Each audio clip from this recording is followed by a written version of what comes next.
old Carnegie Foundation, the teacher's insurance and annuity. So every time, once a year, when my check comes, maybe they're saving postage, I don't know, I get one big check. And Alice and I have a hell of a January.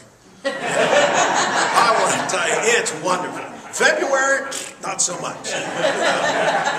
She said, how come we don't do anything in February? I said, we spent all the money.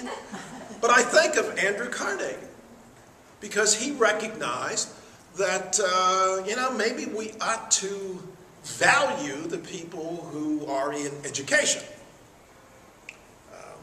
We don't often do that in the United States. Imagine if we could pay educators, a historian. I would love, as a historian, to make 10% of what the football coach makes at WVU. In my 39th year as a full professor, I didn't make 10% of his salary. I didn't make 8% of his salary. I made 7% of his salary. And I had a hell of a lot more football players than he did. Okay? But what's important? Okay? Carnegie's interest in libraries is not just his alone. There came in the latter part of the 19th century in the United States a whole movement to improve libraries. And one of the consequences is that we started to use taxpayer money. The first taxpayer-funded library, I think, is in New Hampshire, 1833. Okay?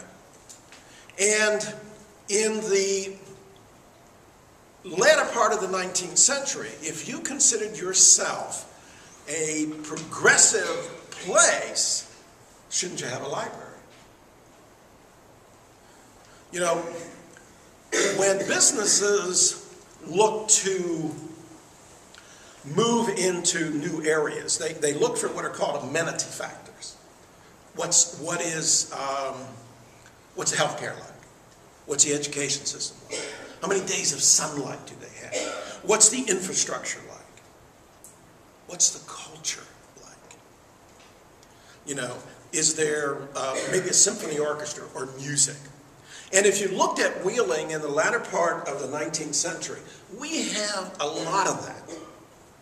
We had a wonderful music heritage. Some of you were probably here back in July when Sean was involved in bringing in some singers from the Dayton. It is the 125th anniversary of a Sanger Fest, which was a big music festival. We had that heritage. We used to have a conservatory of music. I don't want to get a little ahead of my history, but up there where the Alice Apartments are, up on 15th Street, that used to be the Wheeling Conservatory of Music. Okay? We had parks, like Wheeling Park and Mozart Park, before Pittsburgh did. When Mozart Park opened, one of the first groups to open it came from Pittsburgh.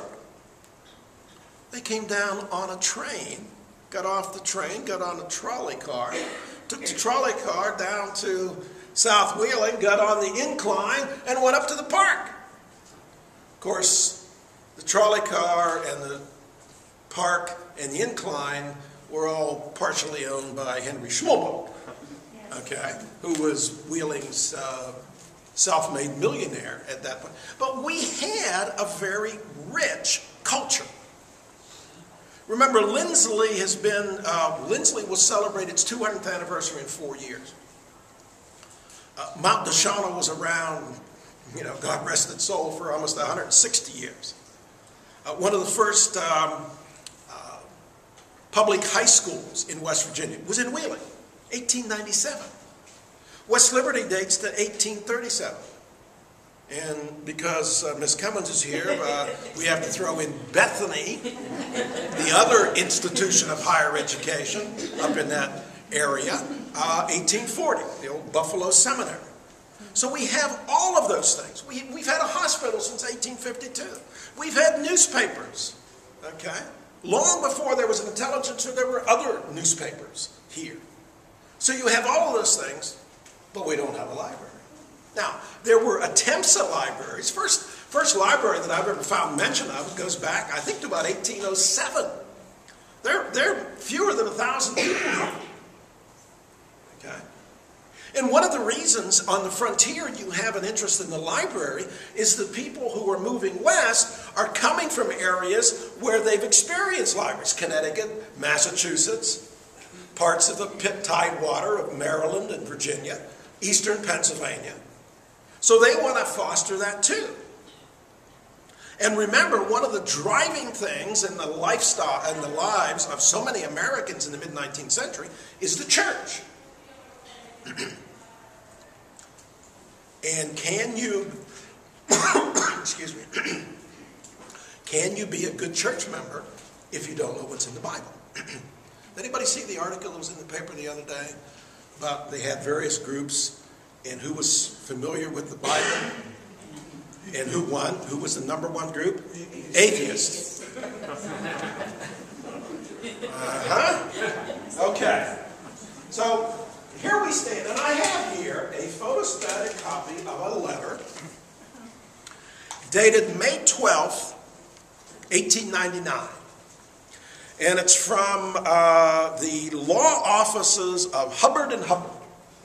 Now, if you're from Wheeling, you know the name, Hubbard. Okay. This Hubbard is Nelson Hubbard. And if you will indulge me, I will read you this letter. It's 2 pages. But why I want to read this is why Mr. Hubbard thinks we need a library. And while I'm reading it, I want you to keep in the back of your mind why I've told you that we don't have a Carnegie library and what group's responsible for that. Okay. Dear sir, dear Mr. Richman, he doesn't say that part. See, we always look, see, I have a problem with certain kinds of philanthropy.